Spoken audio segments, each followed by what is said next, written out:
उन सब के लिए परमेश्वर की महिमा करें, उन सब के लिए प्रभु को धन्यवाद दें।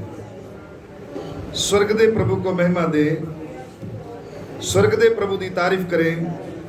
वो भला है और अच्छा है, आदर और महिमा के योग्य है। प्रभु तेरा धन्यवाद करते पिता आज के दिन के लिए। आज एक बार फिर से प्रभु हफ्ते के पहले दिन हमें आराधना में शामिल होने के लिए अनुग्रह और कृपा की। प्रभु तेरा धन्यवाद करते खुदा, तेरे नाम को सलाह देते खुदा, हम पर अनुग्रह और कृपा करना। प्रार्थना तेरे बेटे यीशु मसीह के नाम से मांगते हैं, आमीन। आइए एक वचन हम प्रभु की वाणी में से पढ़ने के लिए जा रहे हैं। लूका सुसमाचार उसका 12वां अध्याय और 47 वचन प्रभु की वाणी दे विचों पढ़ना है। इसलिए प्रभु के वचन की ओर ध्यान दें और इन वचनों को बड़े अच्छे तरीके से समझना है। पढ़िए बेटा। वह दास जो अपने स्वामी को इच्छा जानता था और तैयार न रहा और न उसकी इच्छा के अनुसार चला, बहुत मार खाएगा। 48 वचन में पढ़ दिए, पढ़िए पुत्र।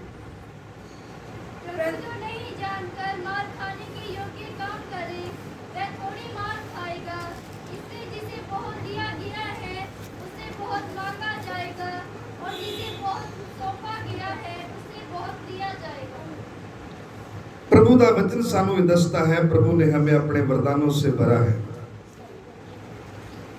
और अलग अलग प्रकार के वरदान हमें दिए। मैं इसलिए ये वचन ने पढ़ाया कि आप लोगों के वरदानों के बारे में मैं शिक्षा दूं।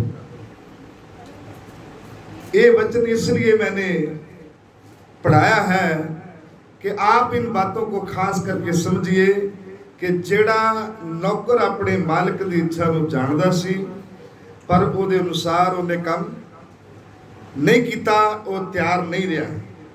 प्रभु का वचन सानू ये दसता है, पिछले कुछ महीनों तो पिछले कुछ दिनों तो असी प्रभु के वचन को जो असी पढ़ते हाँ तो हम परमेश्वर के राज की तैयारी कर रहे हैं।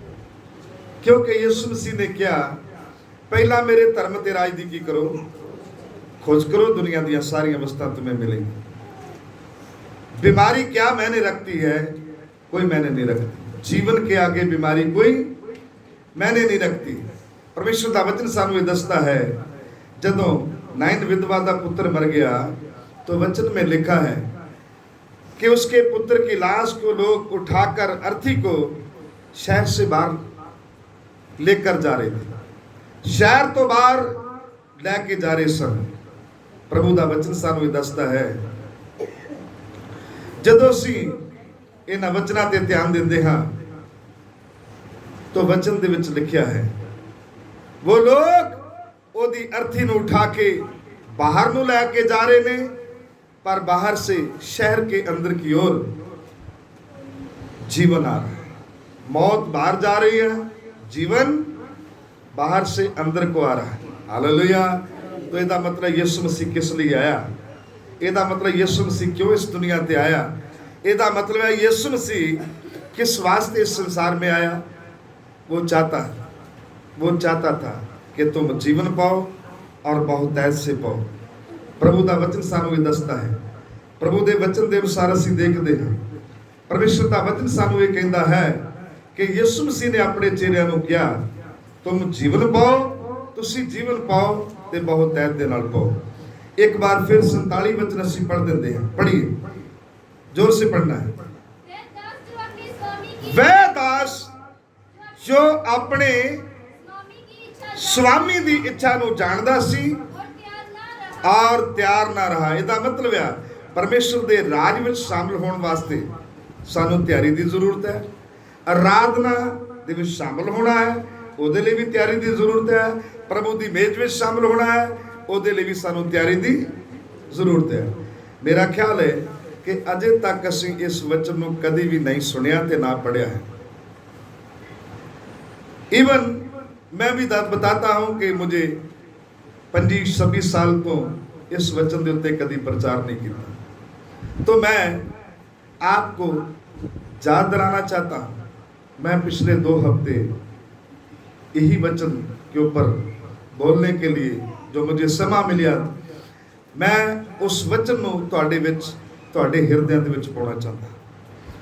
आज सुबह के समय जब हम आराधना में शामिल हुए तो मैंने सोचा कि आज मैं कौन सा वचन प्रचार करूं।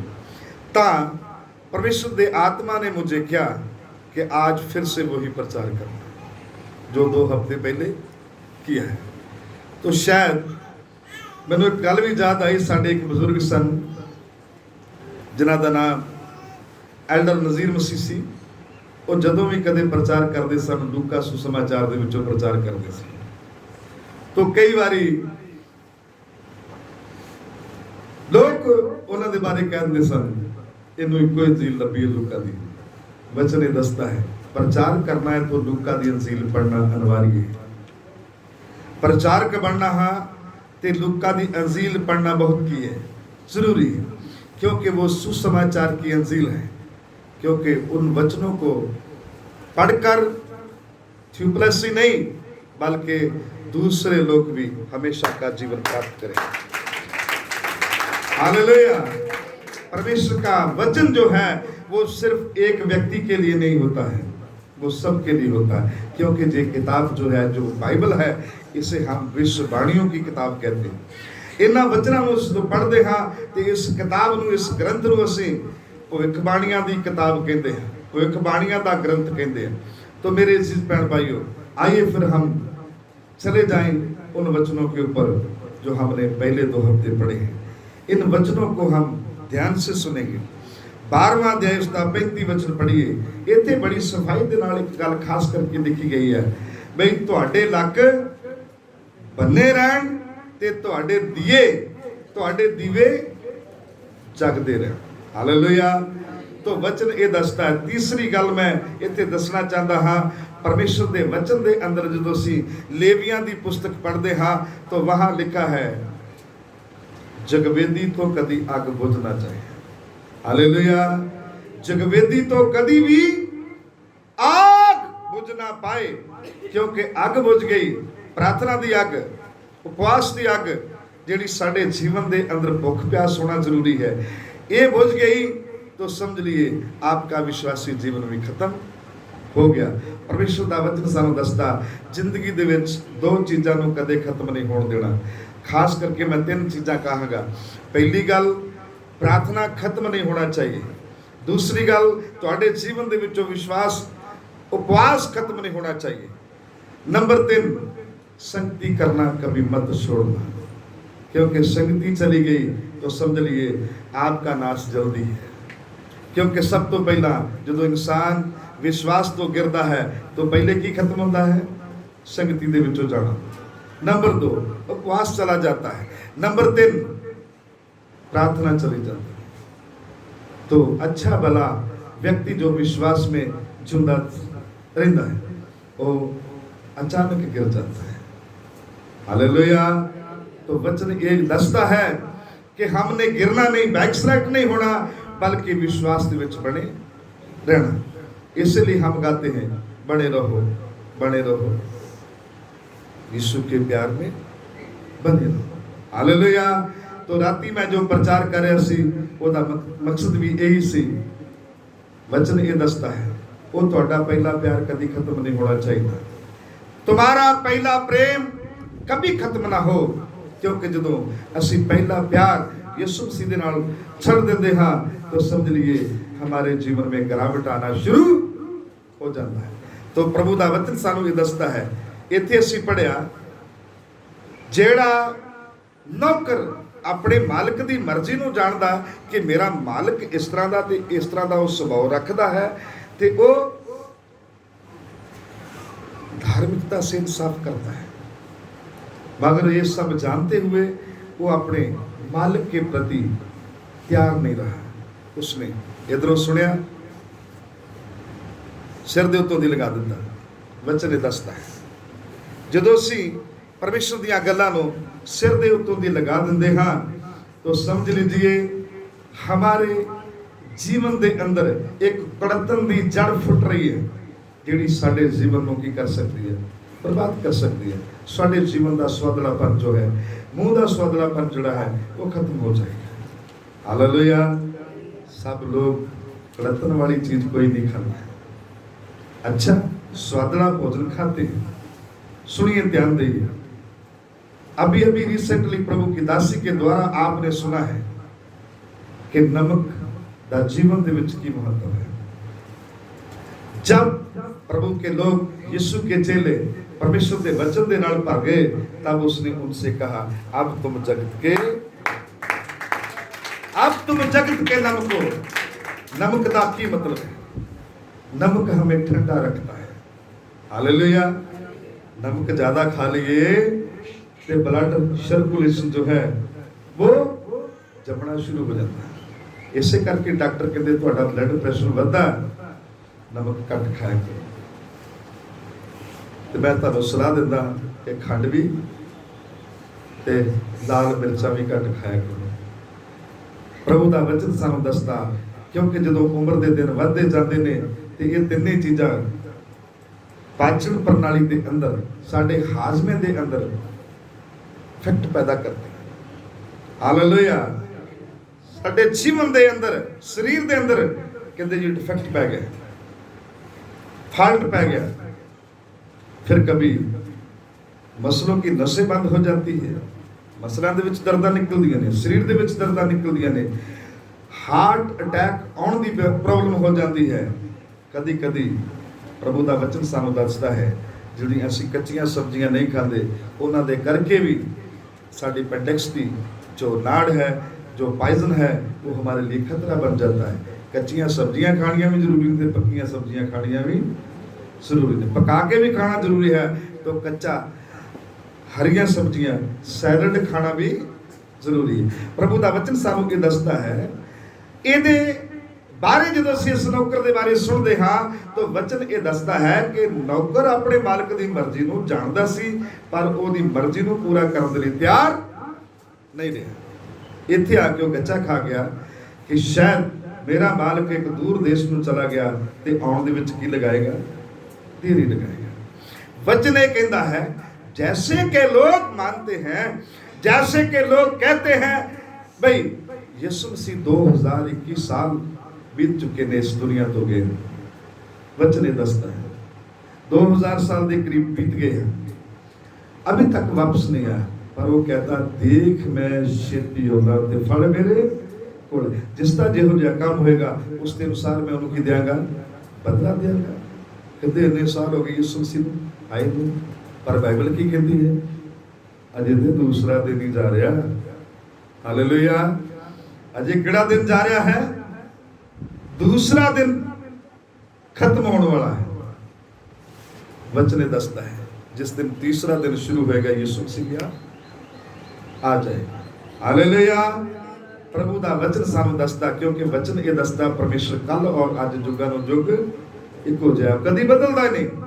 तो उसके नौकर ने उहदे आउण दे विच ढिल समझी, पर इत्थे वो मार खा गया, क्योंकि यीशु मसीह ने क्या, जागते रहो तो मजमैस में ना पड़ जाओ। वचन दसदा है जिहड़े लोग प्रार्थना दे विच सौ जाते हैं, जिहड़े लोग उपवास के विचों चले जाते हैं, जिन्हां दी जिंदगी दे विचों उपवास चला जाता है, संगति चली जाती है, तो सब कुछ खत्म।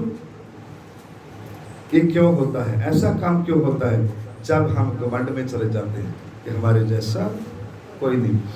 आज रात भी मैं ये गल दसी है कि जेड़ा कोई अपने आप को यह समझदा कि मैं खलोता हाँ, वो सचेत रहे, जागता रहे, कहीं गिर ना जाए। हालेलुया। कहीं गिर ना जाए, क्योंकि आदमी दे ना सुनने तो पहला उसकी जिंदगी दे विच की होता है? घमंड होता। घमंड ओदियां कमां ते भी, ओदियां खूबियां ते, ओदे धन दे उत्ते, ओदे परिवार दे लई, उसके प्रति भी घमंड हो सकता है। प्रभु का वचन सानू ये दसदा है, इंसान परमेश्वर दी गल्लां नूं बहुत जल्दी नहीं समझदा। इस वचन नूं बार बार सानू पढ़ना पड़ेगा, क्योंकि असीं अपने दिल दिमाग के अंदर कुछ जगह शैतान नूं भी दे रखी है। ਪਰਮੇਸ਼ਰ ਦੇ ਵਚਨ ਦੇ ਅਨੁਸਾਰ ਅਸੀਂ ਦੇਖਦੇ ਹਾਂ, ਜਦੋਂ ਸ਼ੈਤਾਨ ਸਾਡੇ ਦਿਲਾਂ ਦੇ ਵਿੱਚ ਝਾਤੀ ਮਾਰਦਾ ਹੈ ਤਾਂ ਉਹ ਦੇਖਦਾ ਹੈ ਵਚਨ ਕਿੱਥੇ ਰੱਖਿਆ ਹੈ। ਜਦੋਂ ਖਾਲੀ ਦਿਲ ਨੂੰ ਦੇਖਦਾ ਤੇ ਫਿਰ ਉਹ ਆਪਣਾ ਪ੍ਰੈਸ਼ਰ ਪਾਉਂਦਾ ਹੈ। ਕभी कभी हमारे रिश्तेदार बहन भाई ਸਾਡੇ ਕੋਲੋਂ ਜ਼ੋਰ ਦੇ ਨਾਲ ਉਹ ਕੰਮ ਕਰਵਾ ਲੈਂਦੇ ਜਿਹੜਾ ਅਸੀਂ ਕਰਨਾ ਨਹੀਂ ਚਾਹੁੰਦੇ। ਪ੍ਰਭੂ ਦਾ ਵਚਨ ਸਾਨੂੰ ਦੱਸਦਾ ਹੈ। ਪੜ੍ਹੀਏ ਦੂਸਰੀ ਗੱਲ ਲਿਖਿਆ ਹੈ, 36 ਵਚਨ ਪੜ੍ਹੀਏ। ਤੁਸੀਂ ਉਹਨਾਂ ਮਨੁੱਖਾਂ ਵਰਗੇ ਬਣੋ ਜਿਹੜੇ ਆਪਣੇ ਸਵਾਮੀ ਦੀ ਉਡੀਕ ਕਰਦੇ ਪਏ ਨੇ, ਉਹ ਵਿਆਹ ਤੋਂ ਕਦੋਂ ਵਾਪਸ ਆਏਗਾ। ਜਦੋਂ ਉਹ ਆਵੇ ਤੇ ਉਹ ਦਰਵਾਜ਼ਾ ਖਟਖਟਾਏ ਤੇ ਨੌਕਰ ਜਿਹੜਾ ਹੈ ਅੰਦਰੋਂ ਤੁਰੰਤ ਉਸ ਦੇ ਲਈ, ਆਪਣੇ ਸਵਾਮੀ ਦੇ ਲਈ ਦਰਵਾਜ਼ਾ ਖੋਲ ਦੇਵੇ ਕਿ ਉਹਦਾ ਸਵਾਮੀ ਉਹਦੇ ਕੋਲ ਅੰਦਰ ਆ ਸਕੇ। ਹਾਂ, ਇਹਦਾ ਮਤਲਬ ਆ ਕਿ ਦਰਵਾਜ਼ੇ ਦੀ ਪਹਿਰੇਦਾਰੀ ਕਰਨਾ, ਦਰਵਾਜ਼ੇ ਦਾ ਪਹਿਰੂਆ ਬਣਨਾ, ਦਰਵਾਜ਼ੇ ਦੇ ਉੱਤੇ ਬੈਠੇ ਰਹਿਣਾ, ਗੇਟ ਕੀਪਰ ਬਣਨਾ ਇੱਕ ਆਮ ਵਿਅਕਤੀ ਦੇ ਬਸ ਦੀ ਗੱਲ ਨਹੀਂ ਹੈ, ਕਿਉਂਕਿ ਸਭ ਲੋग गेट कीपरी ਦਾ ਕੰਮ ਨਹੀਂ ਕਰ ਸਕਦੇ। ਵਚਨ ਦੱਸਦਾ ਲੰਬੇ ਸਮੇਂ ਤੋਂ ਇੰਤਜ਼ਾਰ ਕਰਨਾ ਇਹ ਸਮੱਸਿਆ ਹੈ। ਵਚਨ ਇਹ ਕਹਿੰਦਾ ਹੈ ਲੰਬੇ ਸਮੇਂ ਤੱਕ ਸਵਾਮੀ ਨੂੰ ਉਡੀਕਦੇ ਰਹਿਣਾ ਇਹ ਸਭ ਸੇ ਮੁਸ਼ਕਿਲ ਸੀ ਬਾਤ ਹੈ। ਵਚਨ ਇਹ ਦੱਸਦਾ ਹੈ ਜਦੋਂ ਅਸੀਂ ਲੰਬਾ ਇੰਤਜ਼ਾਰ ਕਰਦੇ ਹਾਂ ਤਾਂ ਸਾਡਾ ਪਰਸਨਲ ਜੀਵਨ ਜਿਹੜਾ ਹੈ ਉਕਤਾ ਜਾਂਦਾ ਹੈ, ਅੱਕ ਜਾਂਦਾ ਹੈ। ਕਦੋਂ ਮੇਰਾ ਸਵਾਮੀ ਆਏਗਾ, ਕਦੋਂ ਫਲਾਣਾ ਆਏਗਾ, ਕਿਉਂਕਿ ਇੰਤਜ਼ਾਰ ਕਰਨਾ ਬਹੁਤ ਮੁਸ਼ਕਿਲ ਹੁੰਦਾ ਹੈ। ਬਾਕੀ ਸਾਰੇ ਕੰਮ ਅਸੀਂ ਬੜੇ ਸੌਖੇ ਤਰੀਕੇ ਦੇ ਨਾਲ ਕਰ ਸਕਦੇ ਹਾਂ। ਇੱਕ ਇੰਤਜ਼ਾਰ ਕਰਨਾ, ਦੂਸਰਾ ਦਸਮਾਸ ਦੇਣਾ, ਔਰ ਤੀਸਰਾ ਵਚਨ ਇਹ ਦੱਸਦਾ ਪਰਮੇਸ਼ਰ ਦੇ ਵਚਨ ਦੀ ਰਾਖੀ ਕਰਨਾ। ਇਹ ਤਿੰਨੇ ਗੱਲਾਂ ਕੀ ਨੇ ਜ਼ਿੰਦਗੀ ਦੇ ਵਿੱਚ ਔਖੀਆਂ ਨੇ। ਪਰਮੇਸ਼ਰ ਦੀ ਬਾਣੀ ਦੇ ਅਨੁਸਾਰ ਅਸੀਂ ਦੇਖਦੇ ਹਾਂ, ਇੱਥੇ ਅਸੀਂ ਪੜ੍ਹਿਆ ਤੁਸੀਂ ਉਹਨਾਂ ਮਨੁੱਖਾਂ ਵਰਗੇ ਬਣੋ ਜਿਹੜੇ ਆਪਣੇ ਮਾਲਿਕ ਨੂੰ ਉਡੀਕ ਰਹੇ ਨੇ। ਕਿੱਥੇ? ਜਿਨ੍ਹਾਂ ਦਾ ਧਿਆਨ ਕਿੱਥੇ ਹੈ? LCD ਤੇ ਨਹੀਂ। जिन्हों का ध्यान कितने आ? दरवाजे पे। आवाज को सुनने के लिए तैयार। किसकी? जो अपने मालिक की आवाज को सुनने के लिए तैयार है।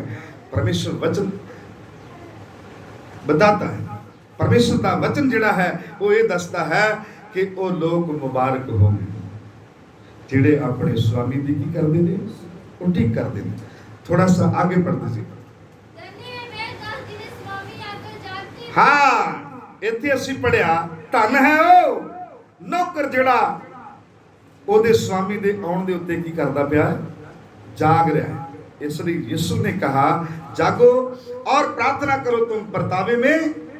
अगर स्वामी आ जावे तुम सो जाओ तो तुम परतावे में पड़े।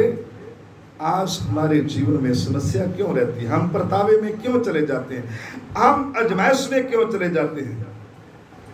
क्योंकि यीशु मसीह ने अपने चेलियां को कहा एक घड़ी मेरे ना जागो, थोड़ा समा मेरे से जागते रहो, मेरे नाल प्रार्थना करो। वचने दसदा वो एक घड़ी भी यीशु मसीह नाल जाग नहीं पाए। दो बारी उन्हें आके देखा कि वो फिर सौ जाते हैं।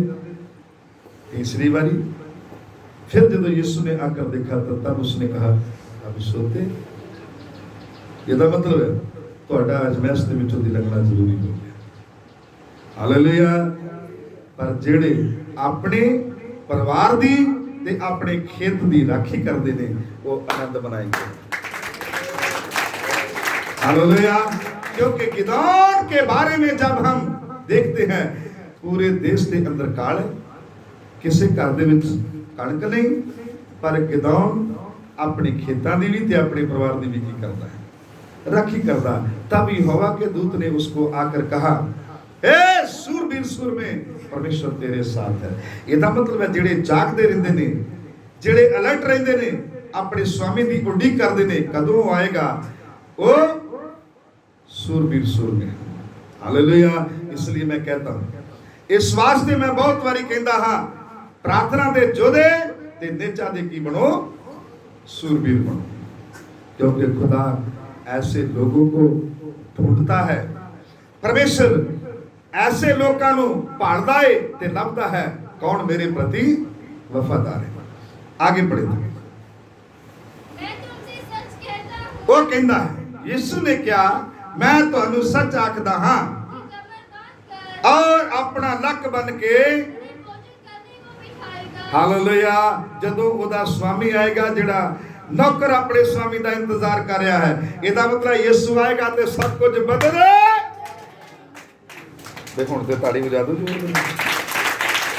यीशु आएगा सब कुछ बदल जाएगा भले आपको देरी लग रही है मगर उसका दूसरा दिन खत्म होने वाला है तीसरा दिन चढ़ने वाला है प्रभु का वचन सानू ये दसता है क्योंकि उसकी निगाह में एक दिन 1000 साल के बराबर है 1000 साल 1000 वर्ष एक दिन के एक पल के बराबर है यानी कि 1 सेकंड के बराबर है हालेलुया प्रभु का वचन सानू दसता है वो आएगा तो क्या करेगा अपने लक नू बनेगा तो स्वामी जी जो उसकी टहल सेवा करने वाला है अपने नौकर नू की करेगा उस मेज के ऊपर जाकर बैठ जहां मैं बैठता हूं जहां मैं खाना खाता हूं आज तुम बैठोगे और मैं तुम्हें खाना परोसूंगा हालेलुया क्योंकि वो नौकर जिहड़ा लंबे समय तो अपने स्वामी का की कर रहा सी इंतजार कर रहा सी जदों ओदा स्वामी आएगा जदों ओदा स्वामी आया तो उन्हें की किया स्वामी ने अपना लक बन लिया और अपने नौकर को कहा आज तुम इस मेज के ऊपर बैठोगे और मेरे साथ खाना खाओगे तुम बैठो आज मैं तेरी टहल सेवा करता हूं क्योंकि तू मेरे प्रति क्या निकला वफादार और तैयार रहा इसलिए 10 कुआरियां की असीं कहानी पढ़ते हैं 5 सौ गई 10 ही सौ गई पर 5 ने अपने कोल अपनी मसाला दे विच पाउण दे वास्ते वाधू तेल ले लिया 100 ते 10 गई पर 5 जिहड़ियां मूर्ख सन उन्होंने अपने कोल वाधू तेल नहीं लिया जदों उन्हां दी मसाला बुझ गईयां ते वो नाल दियां कोलों मंगण लगियां ते उन्हां नूं जवाब की मिलिया ये साडे कोल तुहाडे देण वास्ते तेल नहीं है ये साडियां मसाला वास्ते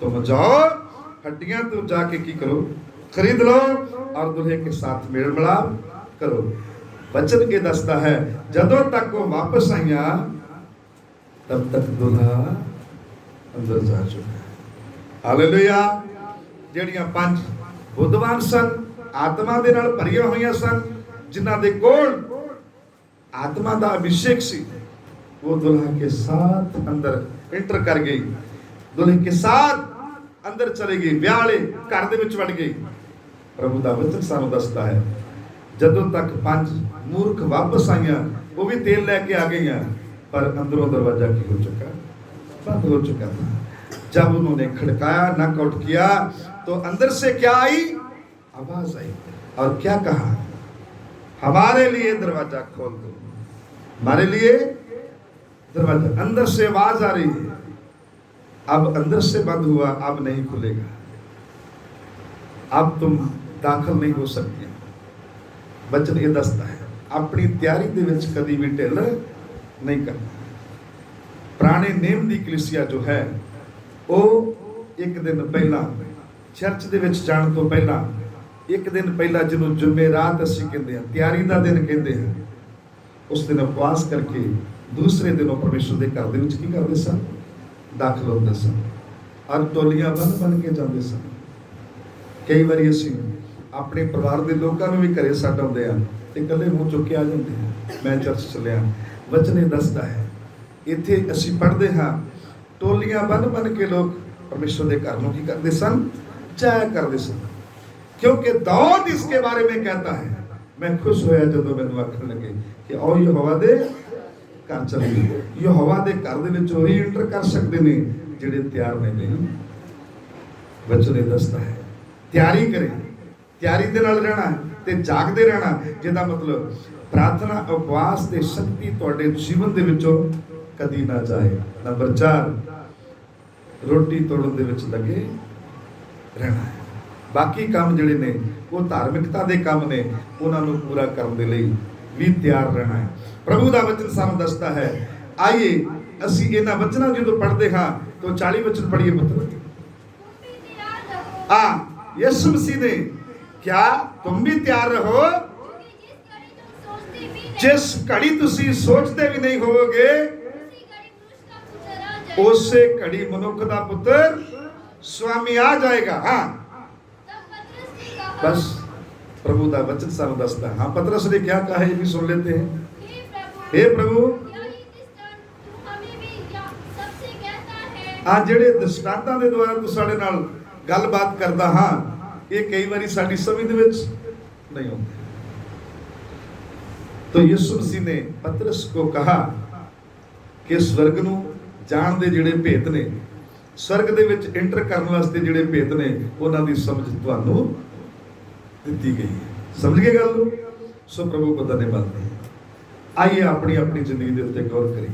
सब लोग घुटनों के बल हो जाएं, आराधना करें, अपने पापों का पश्चाताप करें। अगर तैयारी नहीं है तो आज एक फैसला करना है, भाई मैं प्रभु के राज ਦੇ ਵਿੱਚ ਸ਼ਾਮਲ ਹੋਣ ਦੇ ਲਈ ਪ੍ਰਭੂ ਯਿਸੂ ਮਸੀਹ ਦੀ ਉਡੀਕ ਦੇ ਵਿੱਚ ਰਹਿਣਾ। ਜਦੋਂ ਉਹ ਆਪਣੇ ਲੋਕਾਂ ਨੂੰ ਲੈਣ ਵਾਸਤੇ ਆਏ ਔਰ ਤੁਰੀ ਫੂਕੀ ਜਾਏ, ਅੱਖ ਦੀ ਚਮਕ ਦੇ ਨਾਲ ਮੁਰਦੇ ਕਬਰਾਂ ਦੇ ਵਿੱਚੋਂ ਨਿਕਲ ਆਉਣ ਤੇ ਜਿਹੜੇ ਜਿਉਂਦੇ ਵਿਸ਼ਵਾਸੀ ਨੇ ਉਹ ਸਵਰਗੀ ਸਰੀਰ ਦੇ ਵਿੱਚ ਬਦਲ ਜਾਣ ਔਰ ਪ੍ਰਭੂ ਯਿਸੂ ਮਸੀਹ ਦੇ ਨਾਲ ਉਠਾਏ ਜਾਣ। ਤਾਂ ਇਹਦਾ ਮਤਲਬ ਹੈ ਕਿ ਤੁਸੀਂ ਵੀ ਤਿਆਰ ਰਹੋ, ਯਿਸੂ ਮਸੀਹ ਦੀ ਉਡੀਕ ਕਰਦੇ ਰਹੋ। ਤੁਹਾਡੀ ਉਡੀਕ ਕਰਨ ਦੇ ਵਿੱਚ ਕੋਈ ਕਤਾਹੀ ਨਹੀਂ ਹੋਣੀ ਚਾਹੀਦੀ, ਕਿਉਂਕਿ ਵਚਨ ਇਹ ਦੱਸਦਾ, ਰਾਤੀ ਅਸੀਂ ਪੜ੍ਹ ਰਹੇ ਸੀ, हे ਸਿਯੋਨ ਦੀ ਧੀਏ ਤਿੰਨ ਭਰ ਵੀ ਆਰਾਮ ਨਾ ਕਰ। और वचन ये दसता है, वो कहता है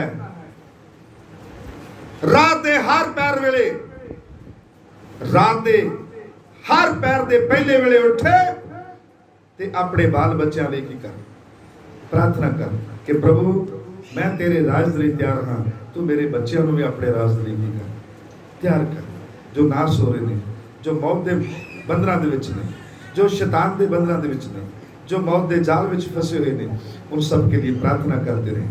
रात भी आराम नहीं करना है, दिन को भी आराम नहीं करना है, प्रार्थना दे विच लगे रहना है अते प्रभु की उडीक दे विच बने रहना है अते उपवास करने दे विच लगे रहना है।